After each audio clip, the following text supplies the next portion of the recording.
امی، مریم بیگم نے اس کی طرف دیکھے بغیر برتن سنبھالتے ہوئے کہا۔ کیا ہے؟ جمیل کی آواز پھر آئی۔ آپ سے بات کرنی تھی۔ مریم بیگم خاموش رہیں، جیسے سن کر بھی نہ سنا ہو۔ جمیل نے ان کے قریب آ کر کانپتی آواز میں کہا، امی، آپ نے ایسا کیوں کیا؟ مریم بیگم نے پہلی بار چونک کر اس کی طرف دیکھا۔ کیا کیا ہے میں نے؟ جمیل کی آنکھوں میں آنسو بھرنے لگے۔ میں نے صبح آپ سے پوچھا تھا، پھر ابو کے سامنے آپ نے کیوں کہا کہ میں نے نہیں پوچھا؟ مریم بیگم نے جھنجھلا کر ہاتھ جھٹکے اور برتن زور سے سنک میں رکھا۔ تمہیں پتہ ہے نا، مجھے تمہارے ابو سے ڈر لگتا ہے۔ ان کا غصہ دیکھا نہیں تھا، اور مجھے کیا معلوم تھا کہ وہ اتنی جلدی واپس آ جائیں گے۔ وہ اپنی صفائی پیش کر رہی تھیں، مگر لہجہ ایسا جیسے قصور اب بھی جمیل کا ہو۔ جمیل خاموش کھڑی رہی، اس کے گالوں پر آنسو بہنے لگے۔ امی، مگر غلطی تو میری نہیں تھی۔ مریم بیگم نے فوراً بات کا رخ بدل دیا۔ مریم بیگم بولی، نہیں چاہتی تو مر نہیں جاتی تم۔ ادھر سے تمہاری باتیں سنو، ادھر سے تمہارے ابو کی باتیں سنو۔ پتہ نہیں میرا کیا قصور ہے؟ اتنا ضروری تھا کہ دوست کے گھر جانا؟ جمیل نے بے یقینی سے ان کی طرف دیکھا۔ مریم بیگم کا لہجہ مزید تلخ ہو گیا۔ 15 سال کی ہونے والی ہو، اب بند کرو اپنی چونچلے بازی۔ ہر وقت سہیلیاں، گھومنا پھرنا، ہنسنا کھیلنا، لڑکیوں کو زیب نہیں دیتا یہ سب۔ یہ جملے جمیل کے دل پر ایک ایک پتھر کی طرح گرے، جو چند لمحے وہیں کھڑی رہی۔ اسے ایسے لگا جیسے اس کی عمر اچانک بڑھ گئی، جیسے ایک دن میں اس سے اس کی ہنسی، اس کی معصومیت، اس کی خواہشیں سب چھین لی گئی ہوں۔ اس نے آنسو پوچھنے کی بھی کوشش نہ کی، بس خاموشی سے مڑی اور اپنے کمرے کی طرف چل دی۔ پیچھے باورچی خانے میں برتنوں کی آوازیں پھر سے شروع ہو گئی تھیں۔ میز پر اس کی کتابیں رکھی تھیں، الماری کے کونے پر دوپٹہ بے ترتیبی سے پڑا تھا، اور بستر ویسے ہی سجا تھا جیسے صبح چھوڑا تھا۔ جمیل چند قدم چل کر بستر پر بیٹھ گئی، بس بیٹھ گئی۔ کچھ دکھ ایسے ہوتے ہیں جن میں انسان روتا بھی نہیں، صرف خالی ہو جاتا ہے۔ اس نے دونوں ہاتھ گود میں رکھے اور نظریں فرش پر جما دیں۔ اس کے دماغ میں مریم بیگم کی باتیں گونج رہی تھیں۔ 15 سال کی ہونے والی ہو، یہ جملہ بار بار اس کے کانوں میں گونج رہا تھا۔ بند کر دو اپنی چونچلے بازی۔ اس نے آہستہ سے آنکھیں بند کر لیں۔ کیا ہنسنا چونچلا تھا؟ کیا سہیلیوں کے گھر جانا غلط تھا؟ کیا خوشی مانگ لینا بھی بے ادبی تھی؟ اس کے اندر سوال ہی سوال تھے، مگر جواب کہیں نہیں تھا۔ اچانک اس کی آنکھوں سے آنسو ٹپک پڑے، پہلے ایک، پھر 2، پھر کئی۔ خاموش آنسو اس کی گالوں سے بہتے رہے، جیسے وہ بھی جانتے ہوں کہ اس کے گھر میں آواز کی اجازت نہیں۔ جمیل نے تکیہ اپنی طرف کھینچا اور اس پر سر رکھ دیا۔ اسے پہلی بار محسوس ہوا کہ بعض اوقات ماں کے لفظ دوسروں کی ڈانٹ سے زیادہ دکھ دیتے ہیں، کیونکہ دنیا سے شکایت کی جا سکتی ہے، ماں سے نہیں۔ رات گہری ہو گئی تھی۔ کمرے کی خاموشی میں صرف دیوار پر لگی گھڑی کی ٹک ٹک سنائی دے رہی تھی۔ جمیل تکیے میں منہ چھپائے دیر تک روتی رہی۔ کبھی آنسو تھم جاتے، کبھی مریم بیگم کے جملے پھر یاد آ جاتے، اس کی پلکیں پھر دوبارہ بھیگ جاتی۔ آخر کار تھکن نے اس کے دل پر پھر سے پردہ ڈال دیا۔ وہ نم آنکھوں اور بوجھل دل کے ساتھ سو گئی۔ صبح کی نرم روشنی کھڑکی سے چھن کر کمرے میں داخل ہوئی تو جمیل کی آنکھ کھلی۔ باہر صحن میں چڑیوں کی چہچہاہٹ تھی، باورچی خانے سے برتنوں کی ہلکی آوازیں آ رہی تھیں، اور گھر میں ایک نئی صبح کی معمولی سی رونق پھیل رہی تھی۔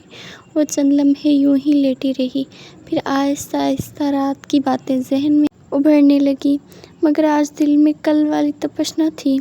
انسان بعض اوقات اتنا رو لیتا ہے کہ اگلے دن اپنے ہی درد پر یقین نہیں رہتا۔ جمیل اٹھ کر بیٹھ گئی۔ اس نے آنکھوں پر ہاتھ پھیرا، پھر نظریں جھکا لیں۔ غلطی شاید میری ہی تھی۔ یہ خیال بہت دھیرے سے اس کے دل میں اترا۔ بڑے ہمیشہ صحیح ہوتے ہیں، میں ہی ناسمجھ ہوں، مجھے ابو جان سے اجازت لینی چاہیے تھی۔ وہ خود ہی خود کو سمجھانے لگی۔ امی بھی ٹھیک کہہ رہی تھیں۔ اس کے چہرے پر ندامت اتر آئی۔ آنکھوں میں کل کے آنسوؤں کی نمی باقی تھی، مگر آج ان میں شرمندگی بھی شامل تھی۔ وہ بستر سے اٹھی، آئینے کے سامنے جا کر کھڑی ہو گئی۔ بکھرے بال سمیٹے، دوپٹہ درست کیا، ایک اور لمحہ خود کو غور سے دیکھا، جیسے خود سے معافی مانگ رہی ہو۔ بغیر یہ جانے کہ قصور اس کا تھا بھی یا نہیں۔ دروازے کے باہر مریم بیگم کی آواز آئی، زمل ناشتہ کر لو، دیر ہو جائے گی۔ زمل نے فوراً جواب دیا، جی امی آ رہی ہوں۔ آواز میں کل والی اداسی کم تھی اور فرما برداری زیادہ۔ وہ نہیں جانتی تھی کہ یہ سمجھداری تھی یا ٹوٹنے کی ابتدا۔ زمل کمرے سے باہر نکل آئی۔ صحن میں صبح کی دھوپ پھیل چکی تھی، ہوا میں تازہ پراٹھوں اور چائے کی خوشبو گھلی ہوئی تھی۔ اکبر علی خان کھانے کی میز پر سب سے پہلے بیٹھتے تھے۔ اکبر علی خان اپنی عادت کے مطابق اخبار کھولے ہوئے تھے۔ احمد اکبر خان ایک ہاتھ سے نوالا توڑ رہا تھا اور دوسرے ہاتھ سے موبائل دیکھ رہا تھا۔ مریم بیگم چائے اونڈیل رہی تھیں۔ زمل خاموشی سے جا کر اپنی جگہ پر بیٹھ گئی۔ آ گئی؟ مریم بیگم نے سرسری انداز میں کہا۔ جی امی، زمل نے آہستہ سے جواب دیا۔ مریم بیگم نے اس کی پلیٹ میں پراٹھا رکھ دیا، بس خاموشی سے نوالا توڑ کر کھانے لگی۔ کمرے میں کچھ دیر برتنوں کی ہلکی آوازیں اور اخبار کے صفحے پلٹنے کی سرسراہٹ سنائی دیتی تھی۔ پھر اکبر علی خان نے اخبار طے کیا اور زمل کی طرف دیکھا۔ سنو زمل، زمل کے ہاتھ رک گئے۔ جی ابو، اکبر علی خان نے چائے کا گھونٹ لے کر سنجیدہ لہجے میں کہا، آئندہ ایسی حرکت نہیں کرنی۔ جہاں جانا ہو پہلے باقاعدہ اجازت لیا کرو، یوں بغیر اجازت نکل جانا بھی اچھی بات نہیں ہوتی۔ زمل کے گلے میں نوالا جیسے اٹک گیا۔ اس نے فوراً سر جھکا لیا۔ ابو آئندہ نہیں ہوگا۔ اس کی آواز میں ندامت بھی تھی اور ڈر بھی۔ اکبر علی خان نے دوبارہ اخبار اٹھا لیا، جیسے بات ختم ہو گئی ہو۔ بس یہی سمجھانا تھا۔ احمد اکبر نے بے فکری سے چائے کا کپ اٹھایا اور مسکرا کر بولا، اب بہن ڈر گئی ہوگی، دوبارہ نہیں جائے گی۔ سب ہلکا سا مسکرا دیے۔ زمل بھی ہونٹوں پہ مدھم سی مسکراہٹ لانے کی کوشش کرنے لگی، مگر اس کی آنکھوں میں چھپی نمی چھپ نہ سکی۔ وہ خاموشی سے ناشتہ کرتی رہی۔ اسے محسوس ہوا جیسے کل کی بات صرف ایک واقعہ نہیں تھی، بلکہ اس کے حصے کی آزادی پر لگا پہلا پہرا تھا۔ زمل نے ناشتہ ختم کیا، پلیٹ ایک طرف سرکائی اور کرسی سے اٹھ کھڑی ہوئی۔ میں تیار ہو کر آتی ہوں امی۔ مریم بیگم نے صرف سر ہلا دیا۔ وہ اپنے کمرے میں گئی، الماری کھول کر اسکول کی وردی نکالی، احتیاط سے پہن لی، بالوں کی چوٹی بنائی، سفید دوپٹہ پہنا، بستہ اٹھا لیا۔ آئینے کے سامنے ایک لمحہ رکی۔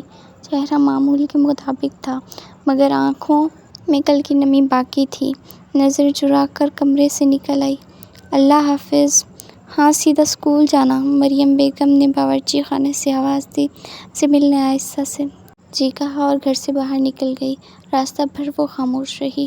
گلی کے بچے شور مچا رہے تھے، دکانیں کھل رہی تھیں، لوگ اپنے کاموں کو جا رہے تھے، مگر زمل کو سب آوازیں دھندلی لگ رہی تھیں۔ وہ اسکول کے دروازے سے اندر داخل ہوئی تو میدان میں بچوں کی چہل پہل تھی۔ کہیں ہنسی کی آواز، کہیں اسمبلی کی تیاری، کہیں بستے سنبھالتی لڑکیاں۔ زمل نے سر جھکایا، اپنی جماعت کی طرف قدم بڑھائے۔ جیسے ہی وہ اندر داخل ہوئی، کئی نظریں ایک ساتھ اس پر اٹھ گئیں۔ ثانیہ سب سے پہلے اپنی جگہ سے اٹھی۔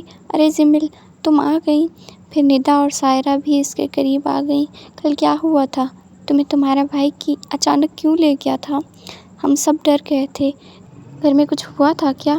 زمل چند لمحے دروازے کے پاس ہی کھڑی رہی۔ اس کے ہاتھ بستے کی پٹی پر سختی سے جم گئے۔ کل سارا منظر ایک بار پھر اس کی آنکھوں کے سامنے گھوم گیا۔ بھائی کا سخت چہرہ، ابو کی بھاری آواز، امی کا انکار۔ اس نے جلدی سے نظریں جھکا لی۔ کچھ نہیں ہوا تھا، اس نے بمشکل مسکرا کر کہا، بس گھر میں کام تھا اس لیے بلا لیا تھا۔ ثانیہ نے غور سے اس کے چہرے کو دیکھا۔ تم ٹھیک ہو نا؟ زمل نے فوراً سر ہلا دیا۔ ہاں ٹھیک ہوں، مگر اس کی آواز خود اس کا ساتھ نہیں دے رہی تھی۔ وہ اپنی جگہ جا کر بیٹھ گئی۔ سہیلیاں آہستہ آہستہ واپس اپنی نشستوں پر چلی گئیں، مگر ان کی نگاہوں میں سوال اب بھی باقی تھا۔ زمل نے بستہ کھولا، کتاب نکالی اور سامنے رکھ دی۔ صفحات کھلے تھے، مگر اس کا دل بند ہو چکا تھا۔ زمل اپنی نشست پر خاموش بیٹھی رہی۔ سامنے کھلی کتاب کے صفحات ہوا سے ہلکے ہلکے ہل رہے تھے، مگر اس کی نظریں لفظوں پر نہیں ٹھہرتی تھیں۔ کلاس میں لڑکیوں کی سرگوشیاں، ہنسی اور کرسیوں کے کھسکنے کی آوازیں گونج رہی تھیں، مگر زمل سب کچھ دور دور محسوس ہو رہا تھا۔ وہ مسلسل انگلیاں گھما رہی تھی جیسے خود کو مصروف دکھانے کی کوشش کر رہی ہو۔ اسی وقت اس کی سب سے قریبی سہیلی عالیہ اپنی نشست سے اٹھ کے آہستہ آہستہ چلتی ہوئی اس کے پاس آ گئی۔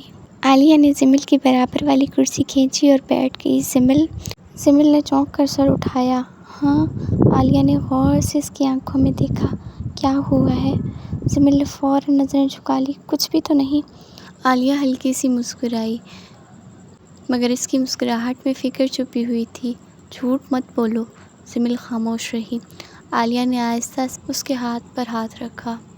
تم صبح سے نظریں چرا رہی ہو، کسی سے ٹھیک سے بات نہیں کی، گھر میں کچھ ہوا ہے کیا؟ یہ سنتے ہی جمیل کے حلق میں جیسے کچھ اٹک گیا ہو۔ وہ جواب دینا چاہتی تھی، بہت کچھ کہنا چاہتی تھی، مگر کچھ دکھ ایسے ہوتے ہیں جو زبان تک آتے آتے آنسو بن جاتے ہیں۔ اس نے جلدی سے دوسری طرف منہ پھیر لیا۔ نہیں، کچھ نہیں ہوا۔ آواز بہت دھیمی تھی۔ عالیہ نے اس کا چہرہ دیکھنے کی کوشش کی۔ جمیل، میں تمہاری دوست ہوں، مجھے تو بتا سکتی ہو۔ جمیل کی پلکوں پر نمی تیرنے لگی۔ اسے لگا ایک لفظ بھی مزید بولا تو وہ رو پڑے گی۔ اس نے ہونٹ کھینچے اور بس اتنا کہا، بس دل نہیں ٹھیک آج۔ عالیہ چند لمحے اسے دیکھتی رہی، پھر آہستہ سے بولی، ٹھیک ہے، ابھی مت بتاؤ، مگر اکیلے مت سہنا۔ یہ کہہ کر اس نے جمیل کا ہاتھ دبایا۔ جمیل نے پہلی بار اس دن کسی بات میں نرمی محسوس کی۔ کبھی کبھی ایک سچا سوال بھی مرہم بن جاتا ہے۔ عالیہ ابھی جمیل کے پاس بیٹھی ہی تھی کہ کلاس کا دروازہ کھلا اور استانی صاحبہ اندر داخل ہوئیں۔ ان کے آتے ہی کلاس میں پھیلی ہلکی ہلکی چہل پہل یکدم تھم گئی۔ سب لڑکیاں سیدھی ہو کر اپنی اپنی نشستوں پر بیٹھ گئیں۔ السلام علیکم بچوں۔ وعلیکم السلام میڈم، سب نے ایک ساتھ جواب دیا۔ استانی صاحبہ نے رجسٹر میز پر رکھا اور اینک درست کرتے ہوئے کہا، آج سے سب نیا سبق شروع کریں گے۔ سب لڑکیاں اردو کی نئی کتاب نکالیں۔ کلاس میں فوراً بستے کھلنے لگے۔ کسی نے کتاب میز پر رکھی، کسی نے جلدی سیدھی کی، کسی نے صفحے پلٹنے شروع کیے۔ جمیل کے ہاتھ بستے میں جا کر رک گئے۔ اس کا دل دھڑکنے لگا۔ اس کے پاس نئی کتاب نہیں تھی۔ وہ آہستہ سے بستہ کھول کر اندر دیکھنے لگی جیسے شاید معجزے سے کتاب آج موجود ہو، مگر بستہ ویسا ہی خالی تھا، صرف پرانی کاپیاں، ایک ٹوٹی پنسل اور خاموشی۔ جمیل، استانی صاحبہ کی آواز بلند ہوئی۔ جمیل چونک کر کھڑی ہو گئی۔ جی میڈم، تم نے کتاب کیوں نہیں نکالی؟ کلاس کی کئی نظریں ایک ساتھ اس کی طرف اٹھ گئیں۔ جمیل کے گلے میں لفظ اٹک گئے۔ میڈم، وہ ابھی نہیں لی۔ استانی صاحبہ کے چہرے پر ناگواری آ گئی۔ ابھی نہیں لی؟ سال شروع ہوئے اتنے دن ہو گئے ہیں، تم لوگ پڑھنے آتے ہو یا وقت ضائع کرنے؟ کلاس میں چند لڑکیاں آہستہ سے ایک دوسرے کو دیکھ کر مسکرائیں۔ جمیل کے کان گرم ہو گئے۔ اس نے نظریں جھکا لیں۔ میڈم، میں لے لوں گی، جلدی۔ جلدی کب؟ امتحان والے دن؟ استانی صاحبہ نے جمیل کی طرف غور سے دیکھا۔ ان کے لہجے کی سختی کچھ نرم پڑ گئی۔ کتاب نہیں لائی تو کیا ہوا، کل لے آنا، مگر پڑھائی میں لاپرواہی نہیں ہونی چاہیے، سمجھی؟ جمیل نے فوراً سر ہلا دیا۔ جی میڈم، آج اپنی سہیلی کی کتاب سے سبق دیکھ لو۔ جمیل آہستہ سے بیٹھ گئی۔ اس نے عالیہ کی کتاب اپنی طرف کھینچی، مگر الفاظ صاف دکھائی نہیں دے رہے تھے، آنکھوں میں نمی تیر رہی تھی۔ جمیل نے کتاب بند کی، بستہ اٹھایا اور خاموشی سے گھر کی راہ لی۔ شام ڈھلنے لگی تھی جب وہ گھر پہنچی۔ صحن میں ہلکی دھوپ باقی تھی۔ مریم بیگم باورچی خانے میں سبزی کاٹ رہی تھیں۔ جمیل آہستہ سے ان کے قریب جا کر کھڑی ہو گئی۔ ہاں، کیا ہے؟ امی، آج میڈم کہہ رہی تھی نئی کتابیں لے آؤ۔ میرے پاس کتاب نہیں ہے نا، مریم بیگم نے سبزی کاٹتے ہوئے ہی جواب دیا۔ تو؟ جمیل نے ہمت کر کے کہا۔ امی، مجھے کتابیں لے دینا، سب کے پاس ہیں، صرف میرے پاس نہیں۔ مریم بیگم نے پہلی بار سر اٹھا کر اسے دیکھا، پھر بے نیازی سے بولی، میرے پاس ابھی فضول خرچی کے پیسے نہیں ہیں۔ جمیل کے چہرے پر امید دھیرے دھیرے بجھنے لگی۔ لیکن امی، پڑھائی کے لیے چاہئیں۔ مریم بیگم نے بات کاٹ دی۔ اپنی ٹیچر سے کہنا پچھلی جماعت کے بچوں کی پرانی کتابیں دے دے، ان سے پڑھ لو، نئی کتابیں لینے کی کیا ضرورت ہے؟ جمیل خاموش ہو گئی۔ اس نے سوچا شاید واقعی یہی آسان راستہ ہے۔ جی امی، وہ دھیمی آواز میں بولی، پھر مریم بیگم نیچے دیکھ کر کہا، ابھی تمہارے بھائی کی کالج کی فیس دینی ہے۔ مریم بیگم پھر اپنے کام میں لگ گئیں۔ جیسے بات ختم ہو چکی ہو۔ اگلی صبح جمیل معمول سے پہلے جاگ گئی۔ رات بھر اس کے ذہن میں ایک ہی بات گھومتی رہی، آج استانی صاحبہ سے پرانی کتابیں مانگنی ہیں۔ وہ جلدی جلدی تیار ہوئی، بستہ سنبھالا اور خوشی سے اسکول روانہ ہو گئی۔ راستے میں بھی اس کے دل میں عجیب سی گھبراہٹ تھی۔ اسے کتابیں مانگنے میں شرم آ رہی تھی، مگر نہ مانگنے میں بشر اور مانگنے میں خوف تھا۔ وہ کلاس میں پہنچی تو ابھی چند ہی لڑکیاں آئی تھیں۔ کمرے میں نیم خاموشی تھی۔ کھڑکی سے آتی ہوئی ہوا میز پر پڑے کاغذ ہلا رہی تھی۔ جمیل اپنی جگہ بیٹھی رہی، بار بار دروازے کی طرف دیکھتی رہی۔ کچھ دیر بعد استانی صاحبہ کلاس میں داخل ہوئیں۔ جمیل کا دل زور سے دھڑکا۔ استانی صاحبہ رجسٹر میز پر رکھ کر پلٹی ہی تھیں کہ جمیل ہمت کر کے کھڑی ہو گئی۔ میڈم۔ ہاں جمیل، اس کی آواز حلق میں اٹکنے لگی۔ میڈم، اگر پچھلی جماعت کی پرانی کتابیں ہوں تو مجھے دے دیں، میں ان سے پڑھ لوں گی۔ کلاس میں بیٹھی چند لڑکیوں نے فوراً سر اٹھا کر اس کی طرف دیکھا۔ استانی صاحبہ چند لمحے اسے دیکھتی رہیں، پھر بولیں، وہ کتابیں تو میں نے ضرورت مند بچوں کے لیے الگ کر کے رکھ دی ہیں۔ جمیل نے دھیرے سے کہا، میڈم جی مجھے بھی چاہیے۔ استانی صاحبہ نے سیدھا جواب دے دیا، تم غریب تو نہیں ہو، تمہارے گھر والے خرید سکتے ہیں، گھر والوں سے کہو نئی کتابیں لے کر دیں۔ یہ جملہ سنتے ہی جمیل کے اندر کچھ ٹوٹ سا گیا۔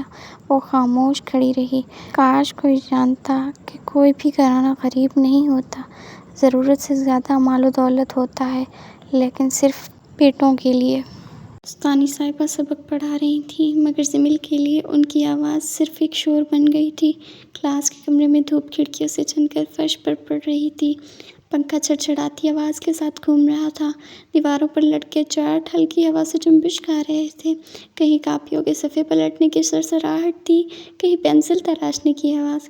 جمیل کے سامنے عالیہ کی کتاب کھلی تھی، مگر اس کی نظریں صفحوں پر ٹھہرنے سے انکار کر رہی تھیں۔ وہ خاموش بیٹھی، قلم کی نوک سے میز پر بے ترتیبی لکیریں کھینچ رہی تھی۔ عالیہ نے آہستہ سے اس کی کونی کو چھوا۔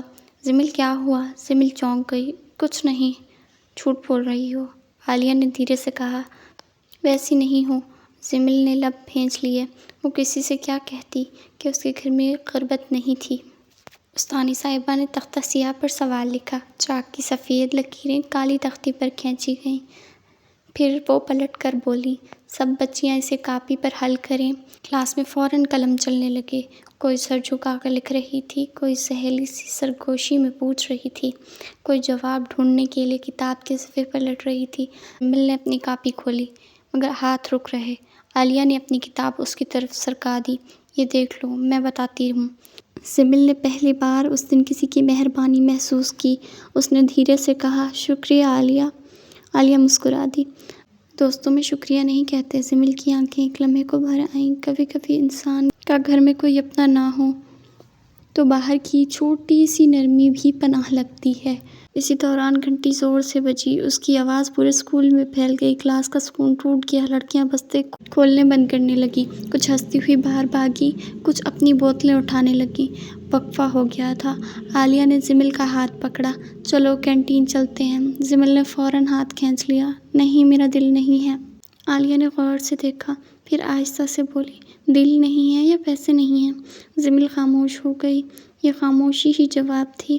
باہر برآمدے میں بچوں کے قدموں کی دھمک، کہکے اور کینٹین والوں کی آوازیں آ رہی تھیں، سموسے لے لو، گرم سموسے۔ عالیہ نے اپنے تھیلے سے کاغذ میں لپٹے 2 سموسے نکالے اور ایک اس کے سامنے رکھ دیا۔ ایک تمہارا ہے؟ نہیں، مجھے نہیں چاہیے، اور مجھے اکیلے نہیں کھانا۔ جمیل نے اس کی طرف دیکھا۔ ہوا کھڑکی سے اندر آ رہی تھی۔ کلاس آدھی خالی ہو چکی تھی۔ اس شور میں بھی جمیل کو پہلی بار سکون محسوس ہوا۔ اس دن اسے سمجھ آیا، ہر رشتہ خون سے نہیں بنتا، کچھ رشتے درد پہچان کر بھی بن جاتے ہیں۔ دوپہر ڈھلتی دھوپ کے ساتھ جمیل گھر لوٹی۔ گلی میں بچوں کے کھیلنے کی آوازیں تھیں، کہیں برتنوں کی کھنک، کہیں عورتوں کی باتیں، مگر جمیل کے اندر عجیب سا سناٹا تھا۔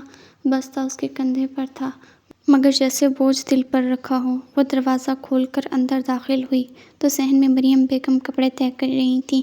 جمیل نے دھیمی آواز میں کہا، السلام علیکم امی۔ مریم بیگم نے سرسری سا جواب دیا، وعلیکم السلام، آ گئی؟